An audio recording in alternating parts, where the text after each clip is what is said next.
be honest. For years, Dwight Schrute was the joke, the weirdo with the crossbow, the guy Jim pranked, the guy the whole office rolled its eyes at, the one everybody agreed was too strange, too clueless, too obnoxious to ever actually feel anything. And that is exactly why you never noticed. Sitting right there in the mustard shirt, correcting his own job title, was maybe the loneliest person in the entire building. Now, I'm not going to pretend Dwight is some misunderstood angel. He's not. He's power-hungry. He's smug. He rats out his co-workers. He betrays Michael the second Charles Minor shows him a scrap of respect, and he'd absolutely step on your neck to climb one rung higher. Fine, all true. But here's the thing almost everyone gets wrong. We looked at all of that and quietly decided a man that annoying couldn't possibly be hurting. And the show let us believe it. It buried something real under the beats and the bobblehead, and it counted on you laughing too hard to look. So let me lay it out in order. Why Dwight might be the loneliest person at Dunder Mifflin, and why the writers worked so hard to make sure you never felt it.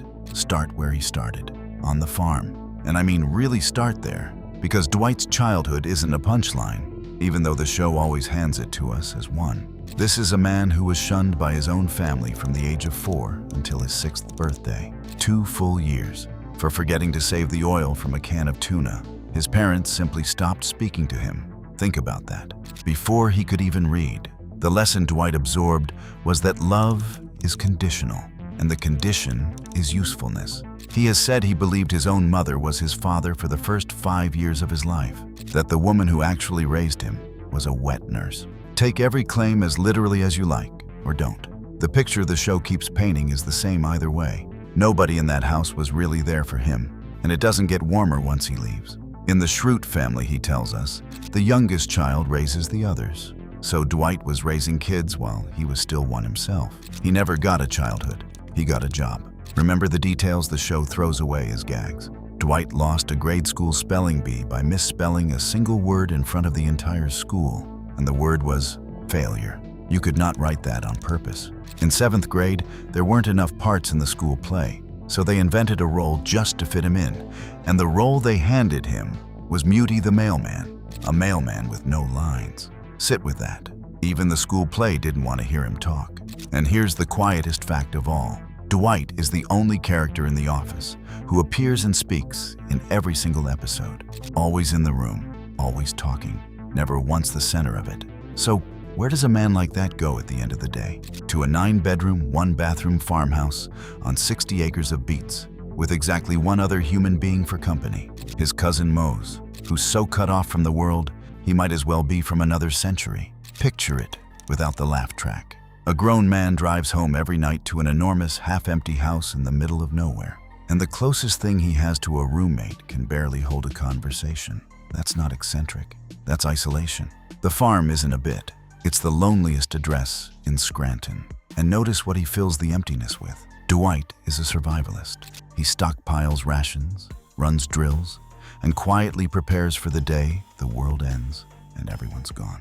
We treat it as another quirk. But think about what kind of person spends their free time rehearsing for total isolation. On some level, Dwight has always expected to end up alone, so he's made himself ready for it. And then, in the same breath, he turns that same farm into a bed and breakfast, with themed rooms, practically begging strangers to come and stay a while. A man that self-sufficient does not open his home to guests unless a part of him is aching for company he doesn't know how to ask for. So watch what he does with all of it. Everybody remembers Dwight correcting people. It's assistant to the regional manager, and he insists every single time that it's actually assistant regional manager. We laugh. Of course we laugh. But look closer. Dwight collects titles the way other people collect friends. Volunteer sheriff's deputy, safety officer, second in command. Here's what everyone missed. Rank is the only kind of belonging Dwight was ever taught. He doesn't know how to earn affection, so he chases hierarchy instead, because a title is a relationship he can actually understand. It has rules. It can't reject him on a whim. It just tells him, cleanly, where he stands. And a man who grew up never once sure where he stood will hold on to that with everything he has. Which brings us to Michael. And this is the part that actually hurts. Dwight doesn't just work for Michael. He worships him. Best boss ever. He'll wash gum out of Michael's hair with peanut butter. He'll forge a drug test out of nothing but loyalty. Whatever Michael needs, Dwight is already volunteering before the sentence is finished. And how does Michael repay the one person in that office genuinely willing to be his friend? He ignores him. He picks Jim every single time. Jim, who does half the work and gets all the warmth. He doesn't invite Dwight to his dinner party. He dangles a promotion he never actually intends to give. Season after season, Dwight throws his entire heart at a man who can barely be bothered to look up. And there's one small moment that says all of it. In an early episode, Michael pins Dwight down and humiliates him in a stupid schoolyard fight. And afterward, Dwight quietly goes and asks to have Michael removed as his emergency contact. That's it. No speech, no blow-up. Just a man silently editing the one form that decides who to call if something happens to him. Because the person who used to be on it just broke his heart. That is as close as Dwight Schrute gets to crying. People point to the Charles Minor stretch as proof Dwight was never really loyal, that he'd flip on Michael the instant someone better came along. I'd argue it's the opposite. Charles showed Dwight 1 ounce of the professional respect Michael had withheld for years, and Dwight lit up like a kid on his birthday. That's not a schemer. That's a starving man taking the first meal he's offered. And here's the truly sad part. Even after all of it, he goes back. Michael makes him grovel, and Dwight grovels, because being second to Michael still beats being no one to anyone. Then comes goodbye, Michael. On his last day, Michael hands Dwight a recommendation letter. Dwight starts reading it flat, unimpressed, braced for another disappointment. And then his face changes, because Michael has written that Dwight is supreme. Not just a great salesman, but supreme as a leader, as a man, and as a friend. Years of one-sided devotion answered at last in a single letter on the way out the door. And it is enough. That's the tell. That's how starved he was. One sentence of genuine respect, and the whole wound closes over. Nobody who felt loved enough would need a letter that badly. Now think about how Dwight does love when he finally lets himself. The one romance that truly matters is Angela. And what is it?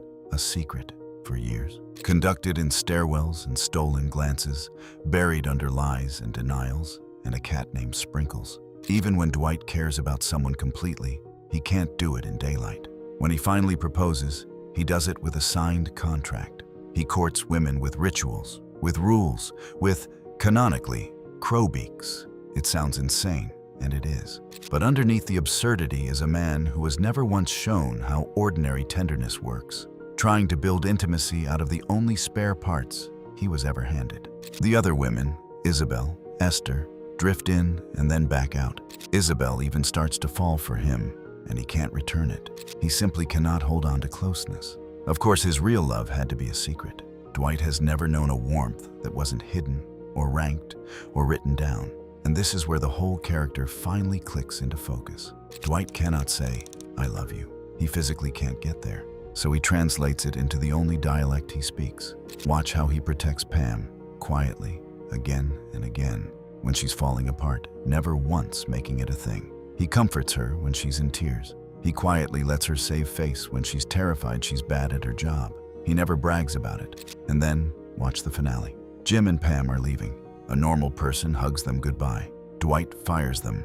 He fires them on purpose, so that he can legally hand them a severance package. That is his love language. Paperwork, rank, a form filled out correctly on someone else's behalf. It is the single most Dwight thing in the entire series. And once you understand what it actually is, it stops being funny and starts being quietly beautiful. And this, in the end, is how the show pulled the trick off completely. The Office is a mockumentary. The entire conceit is that these people sit down alone with a camera and finally tell the truth. The thing they can't say out loud in the room. Pam confesses her feelings to it. Michael bears his whole needy heart to it. Jim just looks at it when Dwight does something absurd.